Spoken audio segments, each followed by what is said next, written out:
Lieutenant Ronaldo? Yes. So today our underwater rescue team was conducting routine training when at approximately 10 to 1 this afternoon, one of our divers went missing. An emergency call was placed and resources from approximately 15 agencies, everybody from local, county, state, volunteer fire departments, Canadian resources and federal have come out to help us locate and rescue our diver. At this point, it is still a rescue mission. The search is underway, and we will be here as long as it takes to locate the officer. I can take a couple quick questions.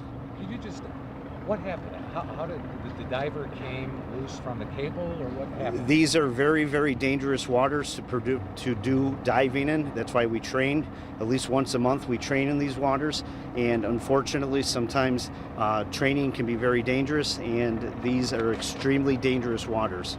That's all I can say at this point. I can't speculate as to what has happened. What's the visibility down there? I believe the visibility right now is approximately 10 feet, so the visibility is somewhat decent given the conditions that this river is usually in. Lieutenant Ronaldo, how long have they been doing their training exercise for? This is still a rescue. It's still a rescue at this point because we don't have any information to not make it a rescue. Ashley? We understand that the Coast Guard had found at least one secondary device, breathing device. Can you please tell us what has been found? That was not part of this situation. It was a spare tank that came off of a boat. How long had they been in their training exercise for? I believe that their training started late this morning. 11 a.m. I heard. I don't know exactly what time training started, but the emergency call went out at 10 to 1, 12:50 p.m. How much oxygen did he go down with? I don't know the answer to that. How many officers were training? Our URT team, which is approximately, I believe, 14 or 21 officers in total. I think there were 14 on site. And they were all tethered together? No, that's not. I can't speak to specifics how they do their training because I don't know the answer to that. Thank you, everybody. We'll be back with another update later. Thank you very much. Thank you. Go back to our spouse. Today was a routine training day for our URT team. They train approximately once a month, and they train for all types of scenarios and situations. And unfortunately today, during that training exercise, our officer found himself in trouble at approximately 12:50 this afternoon. An emergency call went out to surrounding agencies, and there's too many to name, but I can tell you that well over 15 agencies from both the U.S., Canada, federal, state, county resources, we're even getting assistance from out of state, responded to the call for assistance. Currently, the state of this is still a search for the officer. We will continue the search through the evening using robotic cameras as well as sonar, and we will continue a live dive search with divers as conditions permit at first light. That's the status of where we are now. So. Questions? Can you tell us anything about the trouble that he found himself in? You know, I can't speculate. Unfortunately, this is a very, very dangerous area to dive in. The water moves anywhere between 12 to 15 knots, and under the water here, there is a number of serious obstacles.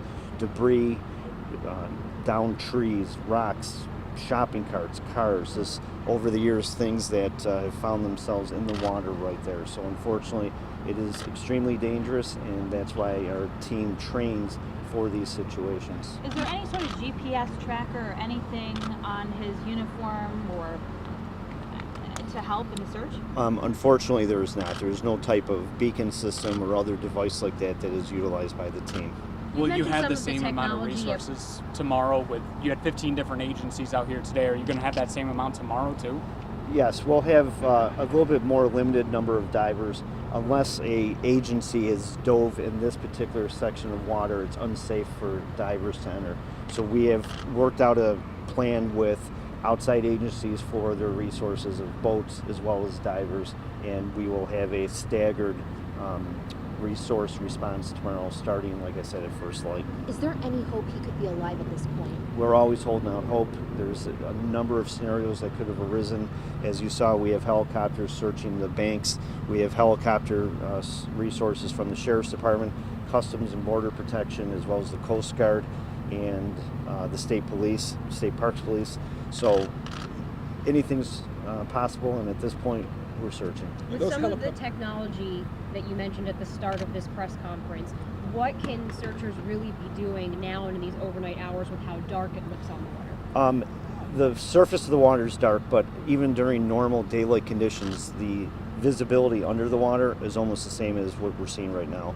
So the sonar doesn't require any type of lighting, and the cameras have artificial lighting attached to them, so they are able to see as if it was broad daylight up here. One or two more. Do the helicopters also have like heat-seeking equipment on them? Yes, the helicopters have FLIR systems, forward-looking infrared, so they are able to scan the surface of the water as well as, again, shores, banks, and other areas. How is that? Obviously, this is a difficult situation. You are looking for one of your own. How are police officers here even doing, you yourself included? We're a family. As you saw, every uniform from here to Rochester was down here offering assistance. We pull together. We have a job to do right now. That's to find our brother. And between police and fire, we come together and we get our job done. There'll be time for emotions after we get our job done. Can you confirm that he also served in Iraq and Guantanamo Bay as well? I can't confirm exactly. I believe he was a member of the U.S. Armed Forces. So, yes. One more. We all good? Thank you. Could you just repeat the statement about his service? I was having an issue with the camera. I couldn't hear you. Could you just repeat your opening statement about his service and how long he served? Yes. In the police department. Okay. Officer Craig Lehner has been a member of the Buffalo Police Department for 9 years, and he has been assigned as a canine officer. He has also been a member of the underwater rescue team for approximately 12 months. Which district is he out of? He's a canine officer, so he's citywide. Thanks, everybody. Thank you. Appreciate Can I ask one more question? Sure. Can I Go ahead, just Erica. follow Sure, Erica. that? If he worked with the canine, what becomes of that canine? Who does that dog work with? I honestly couldn't answer that right now. The dog is currently being cared for by an outside police agency, so the dog is safe and he's with another agency. I'm sorry, I don't know exactly what would happen to the dog at this point. Thank you, everybody. Appreciate it. Thank you. Thank you very much.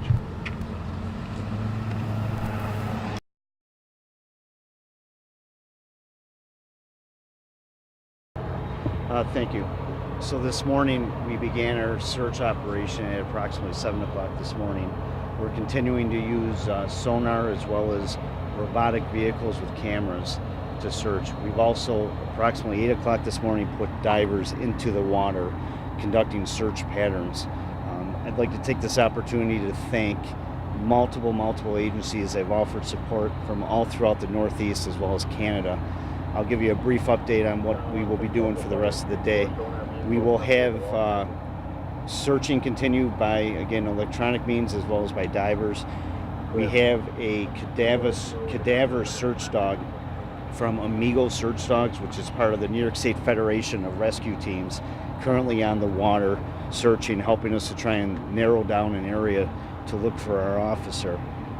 At this point, we also have an asset from the NYPD that's en route to Buffalo with the assistance of the State Police Aviation Unit to get a couple divers as well as this very high-tech piece of sonar equipment delivered to Buffalo as soon as possible. And we also have dive teams from multiple agencies as well as Rochester PD, Canadian assets, and local assets that will be assisting in the rotation of the divers. So right now, safety is our utmost concern for everybody involved in the rescue operation. We have a very strategic and coordinated effort that's taking place. And at this time, I'd like to turn it over to Mayor Brown for a few words. So we're utilizing what's called an incident command system. What that does is we have somebody assigned to the water assets in charge of the divers. We have another person in charge of the boats that are on the water. We also then have somebody who's responsible for coordinating the land effort. And it's just a matter of everybody communicating at our command posts and coming up with schedules. We have people assigned to monitor weather conditions, boating conditions, airspace conditions.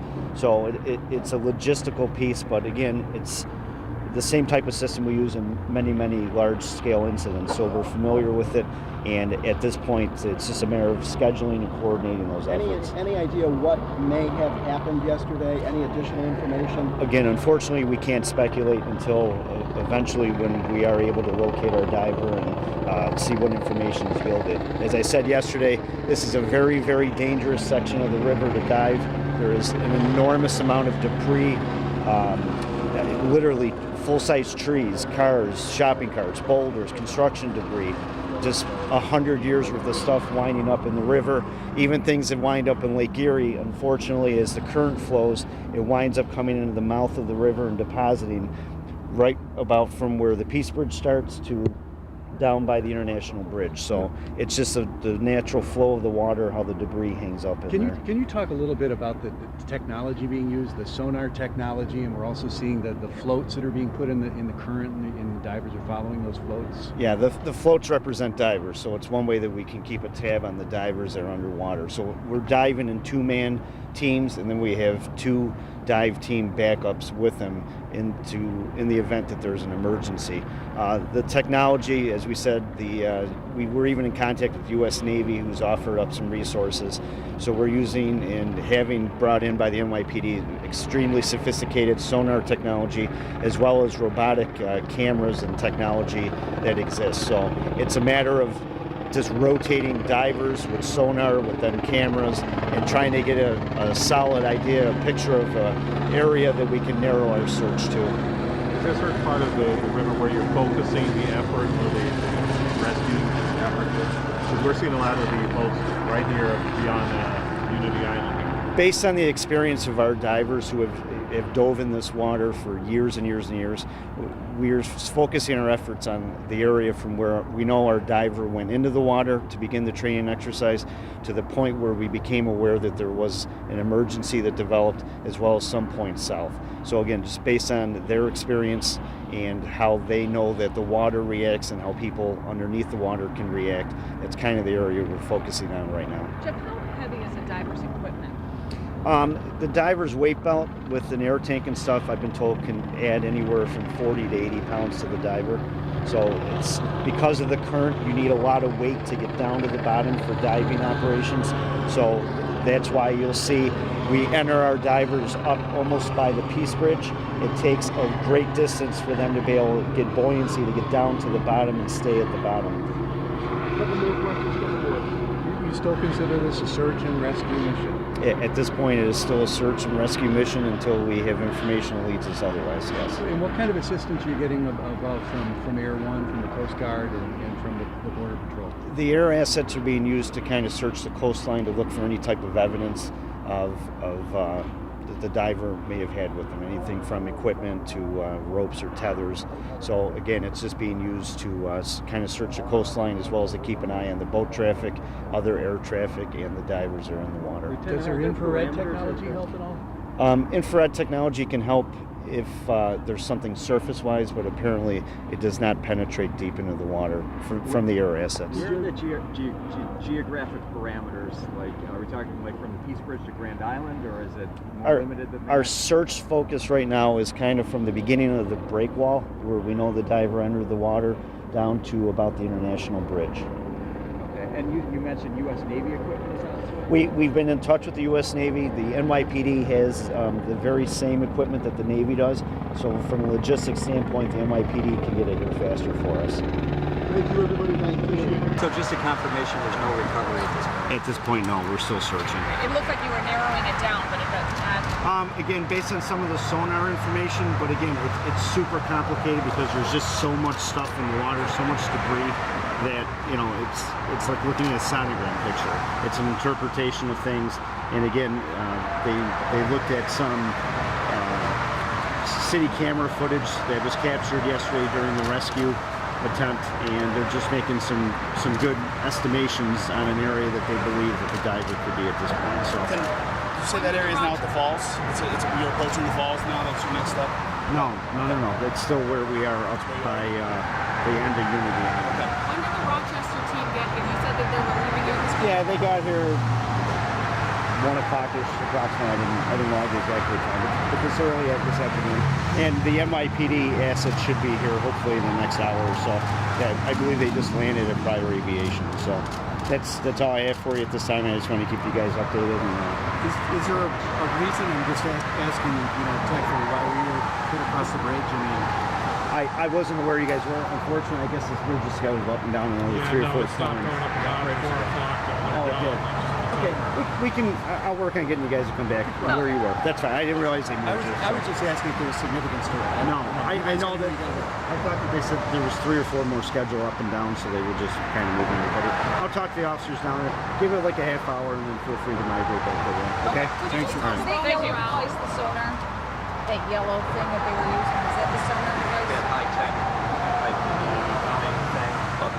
I'm sorry. The sheriffs and state Oh. troopers were using It's either yellow. it's either sonar or camera. I'm not sure which Or one's camera? which. Yeah, it's one or the other. Talk about morale out there. Obviously, this is somebody, and it's close to home. This is a law enforcement, right? How are we all doing out there? You know, as I said yesterday, we have a job to do. So right now, everybody's in work mode, and our focus is on finding our brother. And once we accomplish that, you know, like I said, there'll be time for the emotions and everything else once we achieve that. But right now, you know, our training kicks in, we do what we got to do, and we just we have a job we got to perform. So it's just a fair. Does Rochester have some kind of special training, and that's why? Yeah, Rochester, because my understanding is because of the Genesee River, they have experience in swift water dives, which is what's necessary to dive here. So unfortunately, there's a limited number of Western New York dive teams that have the necessary experience to go in the water here. And again, safety is our first priority. Last thing we want is any other type of accident or tragedy. So unless you have the experience, you can't get in the water. Rochester is trained in these conditions, so we're comfortable that they know what they're doing to assist us. Can you just repeat what you said before you, I wasn't running when you came over here initially, so can you just give us an update again on what you're talking about? Again, I'm just updating everybody. The search continues. We're using a combination of sonar, remote vehicles with cameras on them, as well as actual divers in the water. So we're attempting to narrow a search grid down based on some information that we plotted out from yesterday, some distances that were measured, as well as combined hundreds of years of experience of divers that happen to be on site here, what they've seen in the past, their experiences, their training. So that's kind of what we're focused on right now. And you know, unfortunately, the search has to continue. Was it the flurry of activity, or was that due to what might be considered a false positive? No, as the divers are in the water, they're not tethered. So each diver is attached to a buoy which runs with the current. So on shore, there's a diver tender that runs with that buoy, runs depending on the speed of the current, pushing the diver and the buoy to ensure that they see the bubbles from the divers breathing, as well as that the buoy is not getting hung up on something. So it's a safety precaution, moving as fast as the divers do. Okay, thank you guys. Okay, so I'd just like to give an update to the media on what has progressed here throughout the day and where we're currently at. We first off would like to thank the following agencies that have been involved in the search for the last 2 days here. Alden Search and Rescue, United States Coast Guard, Grand Island Fire, Buffalo Fire Department, Buffalo Department of Public Works, the Town of Tonawanda Police Department, Immigration and Customs Enforcement, Customs and Border Protection, Niagara Regional Police, Rochester Police, Monroe County Sheriff's Office, the New York Police Department, the Erie County Sheriff's Office, New York State Police, American Medical Response, Hamburg Search and Rescue, Amherst Police, Fort Erie Fire Search and Rescue, as well as Alert, Region 1, as well as additional private companies that have stepped up to assist us. So today we have continued with our electronic search, which is consisted of sonar as well as remote operated vehicles with cameras. In addition, we have used divers. So we've been doing a pattern search, which involves sending a sonar signal through a search area, followed by a remote camera, followed by actual divers then flowing with the current, doing a physical search. The diving today has been conducted by Buffalo Police Underwater Recovery Team, as well as some private citizens who are master divers that volunteered to assist us, and the Niagara Regional Police and Rochester Police. And currently the New York State Police are on deck to go in the water with us. The other great addition today is the New York Police Department has a very sophisticated side scanning sonar system that, with the assistance of the state police and 2 NYPD divers, was flown here to Buffalo. They are currently on a vessel with the U.S. Coast Guard and the Fort Erie Search and Rescue operating that side scanning sonar. Apparently this device can see better than what is commercially available on the market. So at this point, that's kind of our update. Our search continues, and I'd like to turn it over to DA Flynn for some additional comments. Well, again, as the DA said, it's unprecedented. Our teams train with other teams from both the U.S. as well as Canada. We obviously share a lot of real estate here on the river, and it's just a matter of training together, talking together, communication, and everybody. We didn't have to make one call for assistance. The calls started within an hour of the emergency call going out. What do you need? How can we assist? So, it's heartwarming. It's definitely makes us proud to be in law enforcement, and we're doing the best we can to just search for our brother. Do you feel you've located him? Do you feel like you know where he is? We feel like we're pretty confident of the area and where we believe he may have been snagged or hung up, I should say. So based on, again, some information that experienced divers have told us, we were able to recover some photos of the area of when the emergency occurred. There are city surveillance cameras down in this area. Based on the length of rope that was recovered, it's all these variables that go into attempting to calculate distances from shores and to give you an area to begin your search. You know where the diver went in, you know where suddenly the diver's movement ceased, and you kind of focus in on that area. But again, it is extremely difficult. I can't stress enough, divers that have come here, even ones that haven't went in the water but have operated the sonar and the camera equipment, they are unbelievably shocked by how much debris, boulders the size of cars, trees, full-size trees with branches and limbs, how much stuff is in this water. As I've said before, the way that the lake flows, anything that goes into that lake, no matter how far upstream, as far away as Ohio, if it makes its way this way, second it hits the mouth of the Niagara River, it just gets jettied over towards the American side. It hits our shores and it just ripples down, and it creates a bank of debris under there. Also, as I've said before, this is the fastest moving freshwater, I believe, not only in the country, but as well as Canada. It's a steady 12 to 15 knots. There are dive teams that we've spoken to.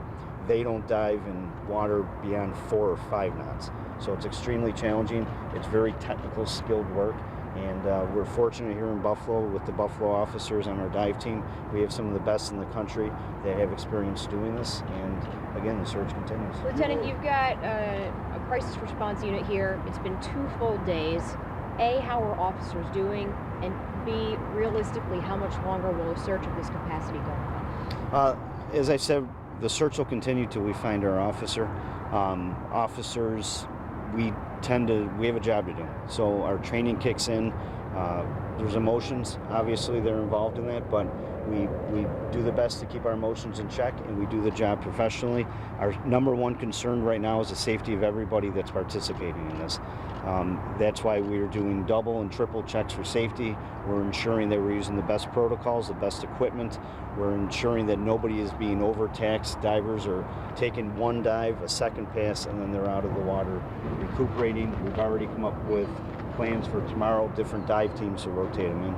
Any idea on what time you'll start pulling out the human divers out of the water tonight?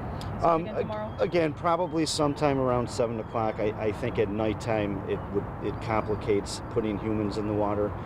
So as far as the human dive aspect of this for today anyway, probably sometime right after sunset, approximately 7 p.m. Are you concerned about other aspects of the search continue after 7? To a certain extent. That decision hasn't exactly been made yet, but again, some of the electronic searching may continue, it may cease.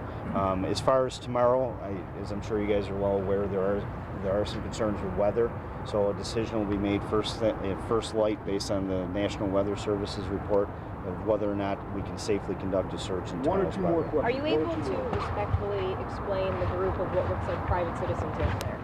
Yes, the family has expressed gratitude to all the agencies that are assisting, and they understand it is what it is.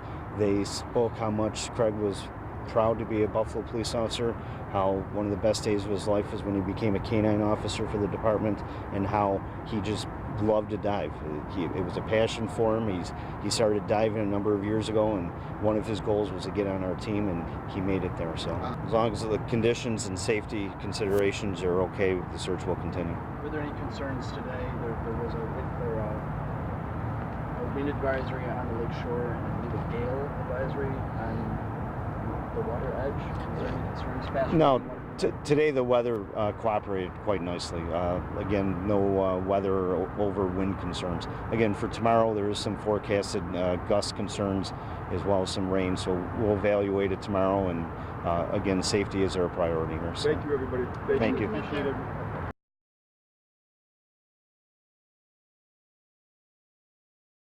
Today, our search continues. We have moved our operations north of where we have been searching for the past 2 days.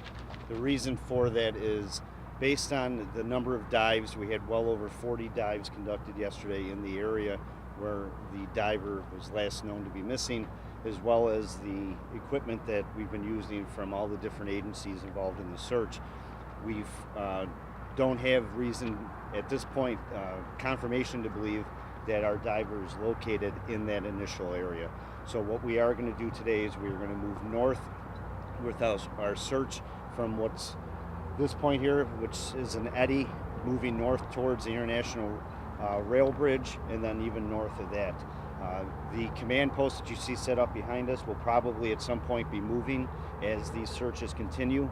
The good thing for us is that the further north we get from this point, the calmer the waters get, the current slows down, and the debris field goes away. So it'll allow us to be a lot more efficient in our searches, as well as it'll expedite the speed of how we can search areas.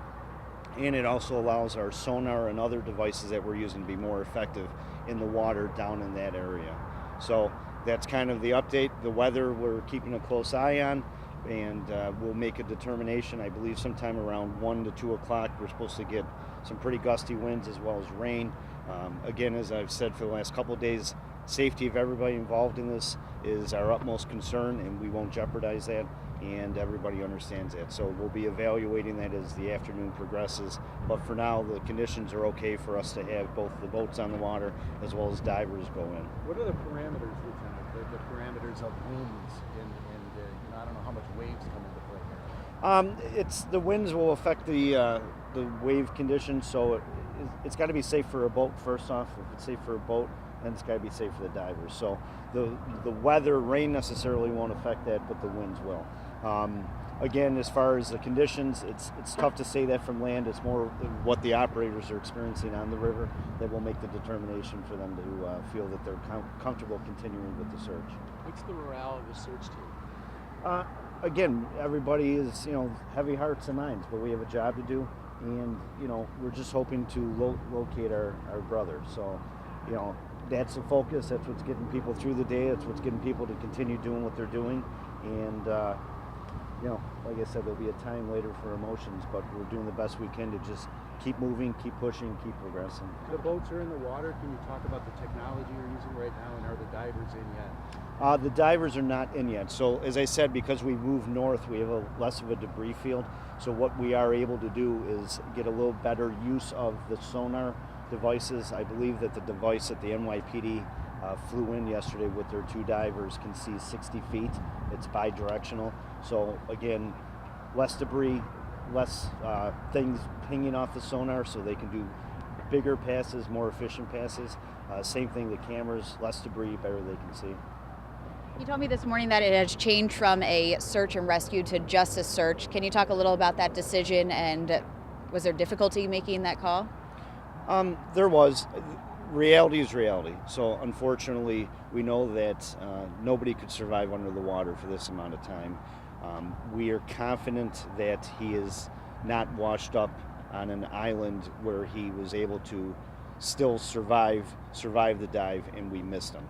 So at this point, it's not a recovery because we haven't located him yet. It's a search for him.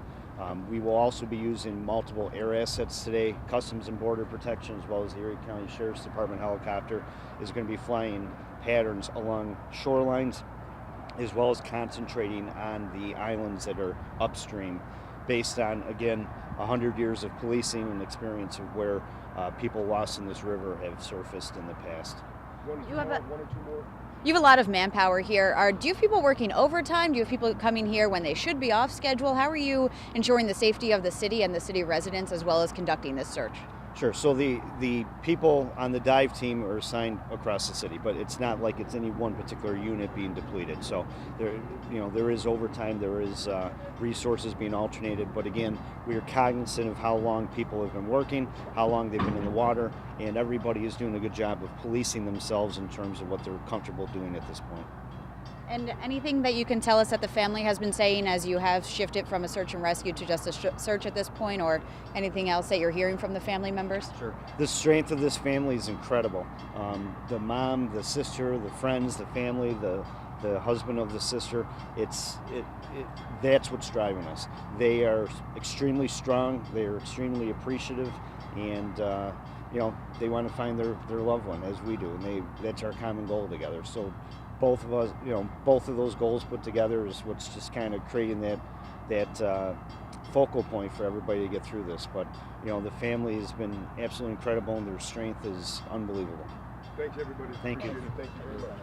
Since our last update this morning, as expected, the dive teams have made great progress. Again, as we said, lack of debris field as well as the slower current has allowed our divers to search the wall area from what's the foot of ferry, the eddy section, going up the bike path behind the wastewater treatment plant. So we are making very good progress in terms of the physical dives as well as the electronic dives. So again, we're just expanding our search area both out away from the wall as well as northbound up the river. Can you talk about the conditions? I know that was a major concern for you guys, whether or not you keep those divers in the water. Yeah, I have to say the weather appears to be cooperating. So the anticipated 50-mile-per-hour wind gusts have now been forecasted to be no more than 20 or 25 miles per hour, and it looks like the weather is going to hold off. So stroke of luck for us, and we're able to keep the search going on longer. You call this the eddy area. Can you characterize what you mean when you say that? Sure. So what an eddy is when you have a river and a flowing body of water. When you suddenly have a jettison that retracts back from the river itself, the water tends to continue upstream, and then it actually circles back and flows in the opposite direction, causing a swirling action. That's why in a lot of places you'll see debris, floating logs, seaweed, those types of things get caught in what's called an eddy. So anything that's above the water or below the water can wind up in that section. That's why our divers have now started concentrating their efforts on the eddy sections of the river. Do you still feel he got caught up some way on something down there? Well, that's the explanation that would make the most amount of sense, and again, based on the fact that the diver at the time that he was in the water had a tender and he was attached to a line, based on the responses that the surface divers felt in the line, that would be the most probable cause for what the situation is that arose. Mayor Brown mentioned that there are actually retired divers in the water. Talk to me about what that means to you. People who don't have to do this are searching for him. Well, again, as I said, I believe yesterday, we have not made one phone call. The phone calls are coming to us. So we're getting calls all the way down from the Gulf of Mexico from certified master divers offering their assistance. We're not hurting for resources. Thanks to the county, the district attorney, the mayor, even as high up as the governor, we're getting calls for what do you need and how quickly do you need it. So, the retired members of the unit, you're a cop. You're a cop. Just because you retire, it's not the type of job that you're no longer a member of that family. So they have stepped up, they've shown up, they're coming with their gear, they're asking what needs to be done. And again, safety is our priority, but these are people that have been on these teams, some of them as long as 20, 25 years diving in these waters, and they're stepping up and they're assisting. So the debt of gratitude the BPD has to these people is no words can describe it. And speaking of safety, at what point will the current divers kind of be switched out to give them a break? We are. So again, much like yesterday, the divers are taking no more than 2 passes, and they come out, they get a break, they get some liquids, they rest, and then they go back in the water according to that. But I have to say, when these situations arise, cops, firemen, first responders, they tend to not think of themselves. They just throw themselves into the situation. But I have to say, I'm very impressed. Everyone is operating with a very cool head. Everybody is collaborating, communicating, and everyone's cognizant of the fact that this is very, very dangerous technical work that they're doing, and nobody wants to become a rescue themselves. What makes it such a difficult process for everybody involved? Well, again, just the nature of the fact that it's not simple. It's looking for a diver in what is probably the worst conditions anywhere in the country because of the current and the speed of the water. So it's just very technical work. I equate it to throwing a bowling ball down Delaware Avenue at 30 miles an hour looking to hit a pin, and you have no control in the direction of the bowling ball. So the diver is really at the mercy of the currents and the wind direction that he or she is diving. It's just going down the lake looking to find some piece of evidence and hoping. Plus, emotionally, for everybody involved, it must be difficult as well. Absolutely. I mean, the emotions are there, but as I've said, we have a job to do, and there'll be a time for that later. Everybody's just getting their job done. The Corps of Engineers or the Coast Guard, do they have some kind of a computer simulation of the river itself and the flow that you can work, where the eddies are, for example?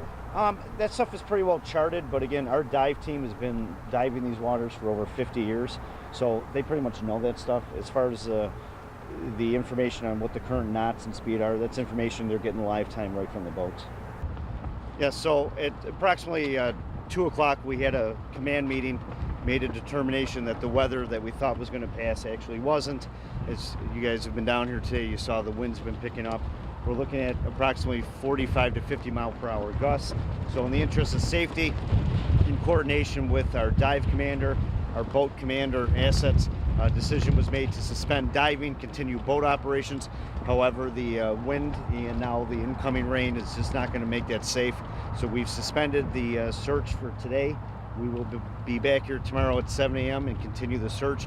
We did have a very productive day. We were able to search a lot of areas, a greater span with a lot more use of the technology in divers, so we got a greater search area, and we will be continuing to expand upon that search area tomorrow.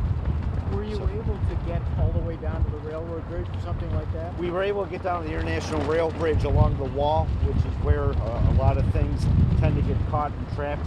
So we've got the wall area that search. Tomorrow we'll be going out from the wall, 50 feet, 100 feet, 150 feet, 200 feet into the water. Really, it's a process of elimination is what you're doing, right? A grid search? It is. It's basically a grid search. You take the plot of the river, you cut it up into equidistant grids, and you just search grid by grid by grid. Has there been any thought of going a lot further downstream, like Niagara Falls, for instance? No, our experience and history is that if there's an incident that occurs up here, especially the foot of ferry, it's usually never anywhere near that area that you would look for a recovery. It would be shorter than that distance. The assets are all staying here, Rochester, NYPD sonar? Yes, the assets are absolutely committed till we've exhausted every possible means. So yes, they've, again, we can't say thank you enough to all the agencies that have offered their assistance and been here and have put not only resources and equipment, but personnel to go with it. This will be the base of operations tomorrow morning as well? Yeah, so tomorrow we'll be starting from here. There's a chance we may be moving our command post depending on exactly where the search takes us. What we're seeing more upriver, actually, it's we'll make a determination possibly moving to the foot of Ontario or north beyond that. Any resistance on the part of the divers? I mean, they're emotionally involved in this. They want to find Greg Lehner. Is there any resistance for them to pull out of the water? You know, there isn't. Everybody, when this thing started on Friday afternoon, the first and foremost was everybody needs to take a deep breath, and we got to make sure we don't have any accidents or get anybody else injured. And diving is a profession. It is something that because of the danger of it, the amount of training that's required, people understand that. Same as a SWAT team or other specially skilled team, safety is the priority. They understand it and they respect it. What goes into the decision to go ahead and make this suspension? I mean, obviously I know you guys can work through a lot of difficult conditions. I know the wind's picking up, I know the rain's picking up, but what factors go in exactly to deciding, hey, we're going to suspend the search at least for a few hours? Well, for today, it's strictly weather driven. The wind is too great to put a diver on a boat, and the wind is too great to allow the boats the accuracy they need to stay in those grid patterns and conduct sonar and ROV searches. So for today, it was strictly weather driven. You went ahead this morning and you decided to go ahead and call us a recovery effort at this point. Was that a difficult thing to do? I know there's family here, there are people here, there's the emotions of your department as well. Was it tough to go ahead and just vocalize that? Very tough. It's like I said, as of right now, it's still a search. It'll be a recovery when we located them, but reality is the reality, and unfortunately the chance of somebody surviving in these conditions is all but non-existent at this point. So our mission focus now is to bring our brother home and bring that closure first and foremost to his family, secondly to the men and women in the Buffalo Police Department. You've been talking, Michael, one more, last one, Michael. You've been talking 10 or 15 feet visibility. In this rain, is there any visibility, this wind and rain? There's no visibility, and it will make our efforts a little bit more complicated tomorrow simply because all the runoff from the rain that we're going to get winds up in that river. So it definitely hurts our visibility tomorrow. Thankfully, that's what the electronics are designed, the sonar and that, to see through those issues. But it will make the dive a little bit more challenging tomorrow. Thank you, everybody. Okay, thank you. Thank you.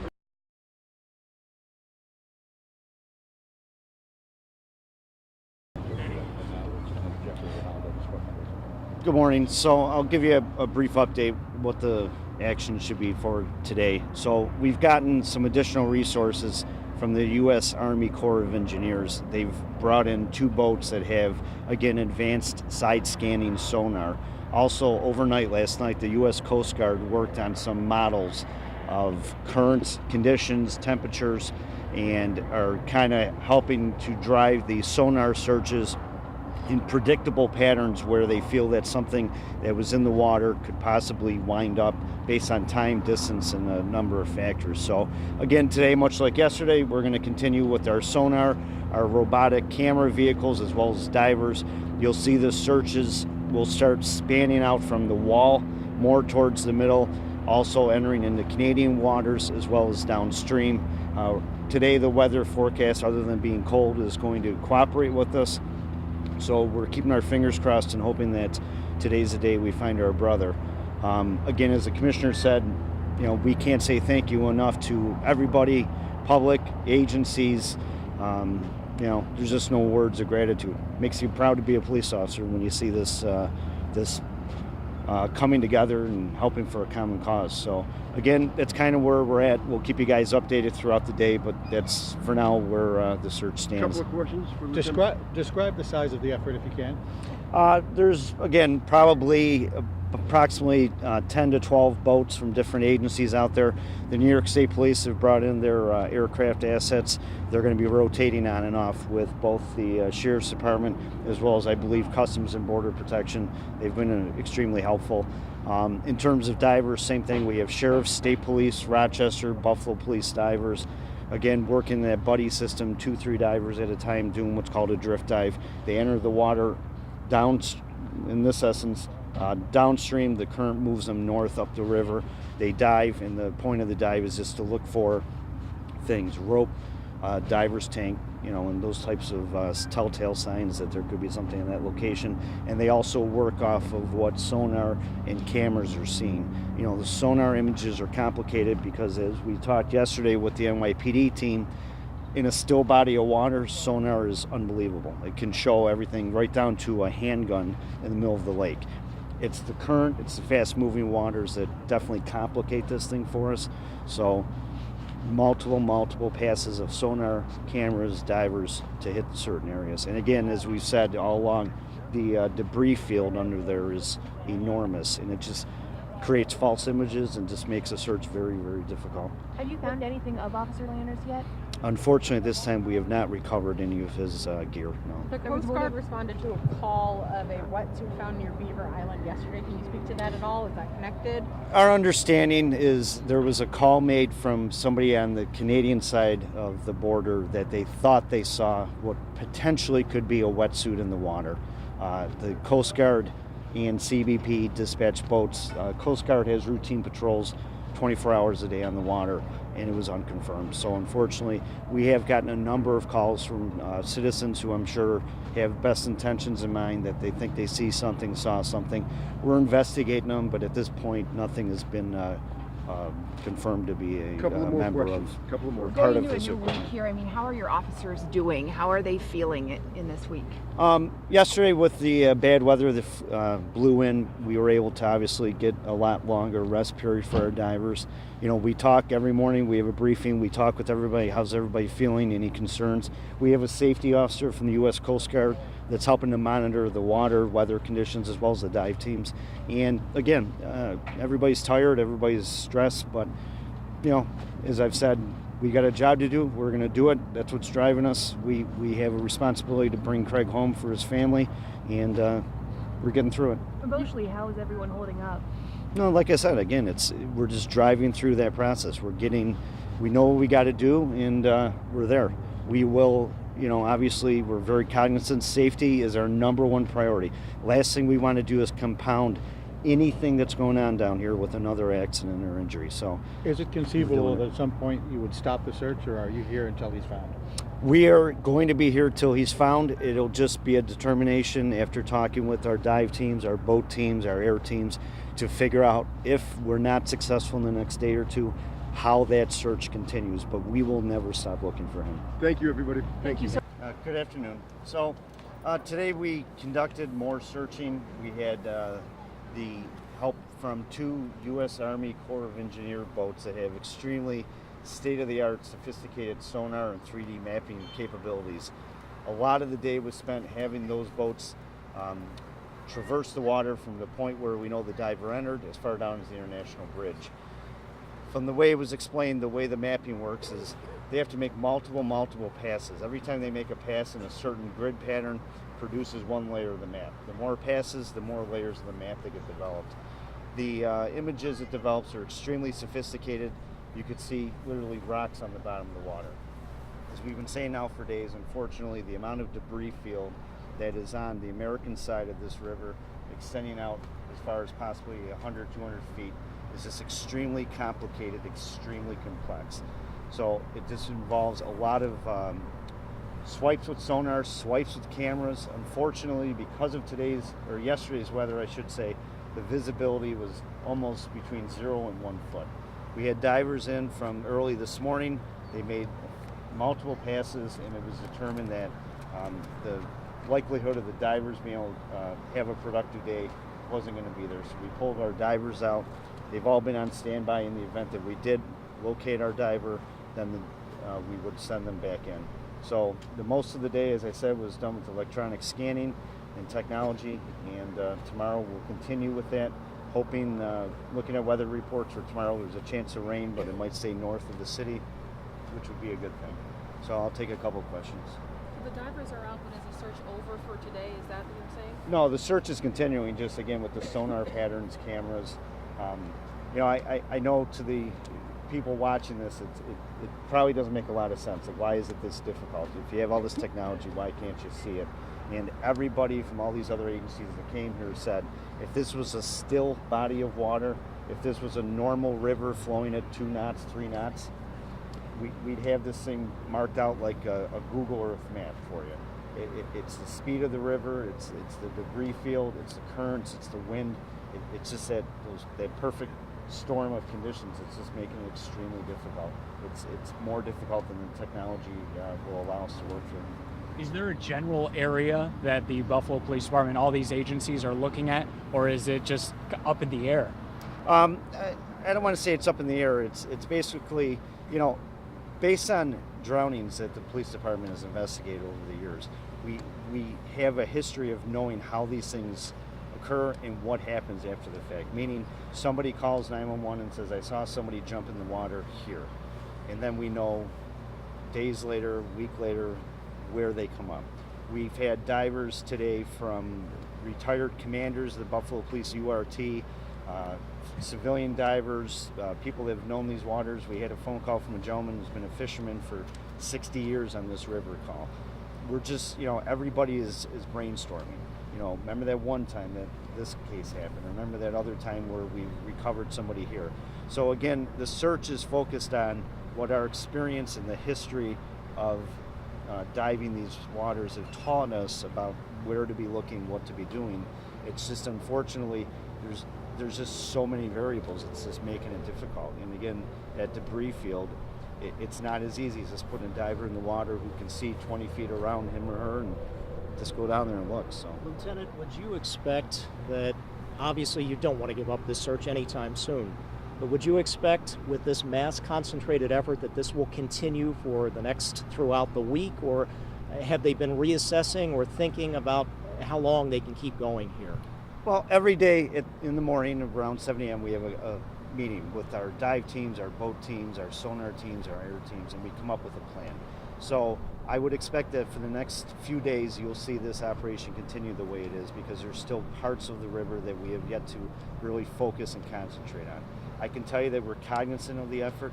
We're also cognizant of the fact that we are pulling a lot of resources that have been volunteered and donated from a lot of communities, both not only here in New York State, but as well as Canada. So it's something we're looking at, we're assessing, but I don't think we're at the stage yet to kind of make a fast stop call. Couple more. Earlier today, you said that you were looking for an air tank, rope, anything like that. Have you found anything linked to the officer? Unfortunately, no, nothing at this point. We did earlier, they did see in the water some rope. Fortunately, we were able to verify with the underwater camera. It was in a section that was somewhat easily accessible, that it was not the same type of rope that our diver had attached to him. Can you talk about the mood of the officer taking part in this search? What's the morale like? It's a lot of ups and downs, you know. I mean, we get word that there's a possible sonar hit of something. You kind of see their spirits pick up a little bit, you know, and then it goes right back down because the boat camera goes through and says no, or the diver goes through and says no, it wasn't it. So it's like an emotional roller coaster. And at this point, you hate to show enthusiasm or excitement at the thought of having to recover a fellow officer.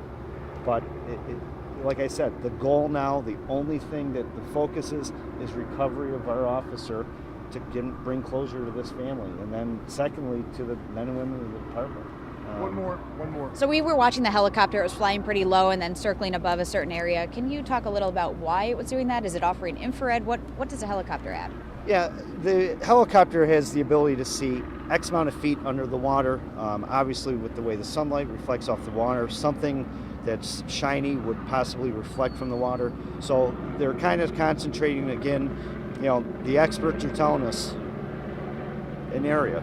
They're kind of pinpointing for us a certain area from the point that the diver went in to where the diver became in trouble, where we know our officers found the inability to remove him via the tender line. So, you know, the helicopter's focusing in that area. If a diver gets in trouble in the water, there's apparently 3 different things that they can do to untangle themselves. They cut their tender line, if that's what's hanging them up. They dump their BC, buoyancy control, which would make them rise up.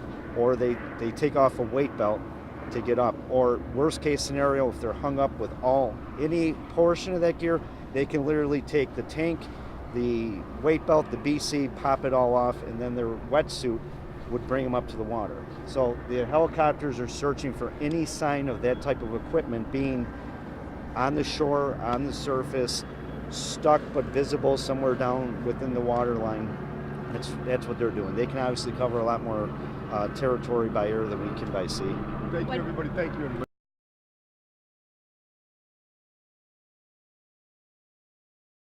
going to make an opening statement, then I'm going to let Lieutenant Ronaldo provide some details, and then Mayor Brown will speak after that. This afternoon, about 1:25 p.m., Officer Lehner's body was recovered near Strawberry Island by Buffalo Police URT divers. He was spotted off the boat, and he was retrieved and brought back.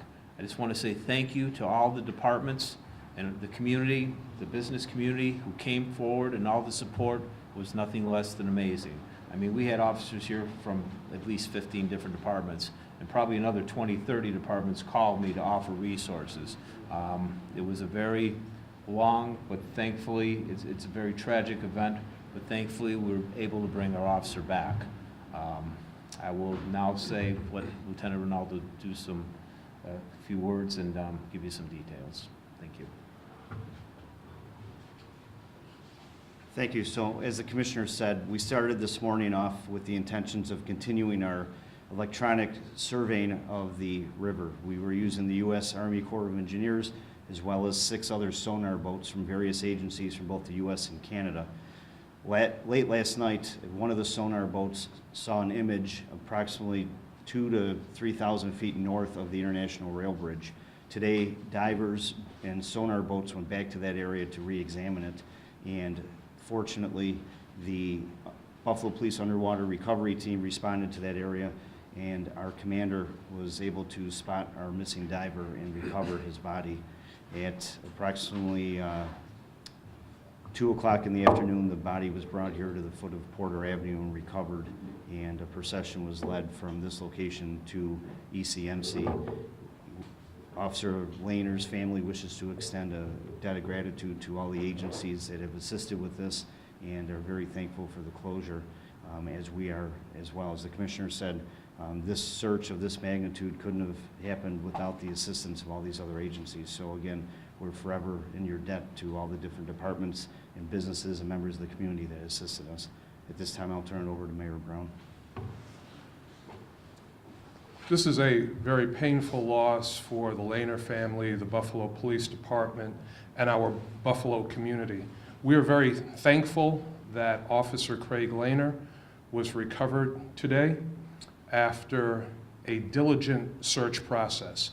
I want to just recognize the work of the Buffalo Police Department, in particular the underwater recovery team, who searched relentlessly to find Officer Lehner and to bring Officer Lehner home.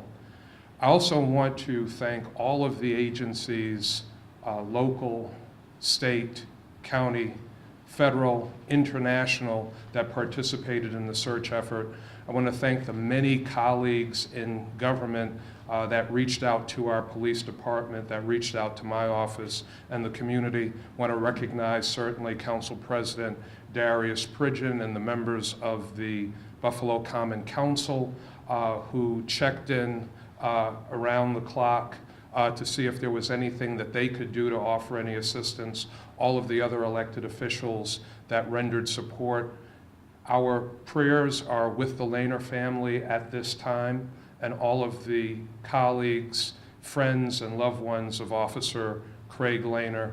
Again, we are very thankful for the outpouring of support from the public, from law enforcement, public safety, the participation and support of the Buffalo Fire Department, and certainly the outpouring of support from the business community. Again, this is a painful loss for the Buffalo Police Department and our community, but we are very thankful that Officer Lehner was recovered today. Any questions? Just one more statement. As I said yesterday, it's a very difficult time for the BPD and its officers. I ask that you keep the Officer Lehner and his family in your thoughts and prayers, and the BPD family in your thoughts and prayers. Thank you. Questions? Are you able to provide any more details about exactly what happened Friday afternoon during that training exercise? Again, you know, at this point, no. We'll be reviewing information now. There will definitely be a large debriefing with our team as well as all the teams that participated. But again, unfortunately, at this point, it's too early to speculate about what possibly caused this tragedy. Which unit made the discovery? Was that a Buffalo dive team or? Yes, it was the Buffalo Police Underwater Rescue Team that made the discovery of Officer Lehner and recovered his body. Was there equipment that was found on Officer Lehner yesterday? You talked about 3 things divers can do if they get in trouble. What was the equipment that was found on Lehner, if any? We really haven't had an opportunity to do that. Those things will be reviewed once Officer Lehner is at ECMC. Considering this is the 5th day of the search, I'm sure that this is something that you had the utmost urgency in trying to find him before too much time goes by. How do you balance having that urgency and at the same time the dangerous conditions that you mentioned, the 12 to 15 knots of water, in doing this search? Can you kind of give me some insight into what that's like? Well, again, as I said before, every morning we have a safety meeting. So in the morning, 7 a.m., we would plan out what was our goals for the next 4 hours, next 8 hours. And then we also had a safety officer who kept tabs on the conditions of the weather. We had a city engineer who kept tabs on waterway traffic. We had somebody keeping tabs on the divers, as well as somebody who was in charge of making sure the boats were able to navigate safely. So again, every day we were able to space things out and make sure that, again, safety was number one and that the conditions were allowing us to operate the way that we did. So I don't think anybody expected this to last as long as it did, but at the end of the day, we did what we said we were going to do. We were going to bring our brother home, and we accomplished it today. Have you spoken to the diver that made the discovery, and how's he doing? You know, everybody is, it's a battle between a sense of relief and now, as I said, the time for emotions is now. So our team is going to need some time to recoup, to spend some time with one another, with their families, and I think that everybody on the underwater recovery team should be extremely proud of themselves. They conducted themselves as true, absolute professionals.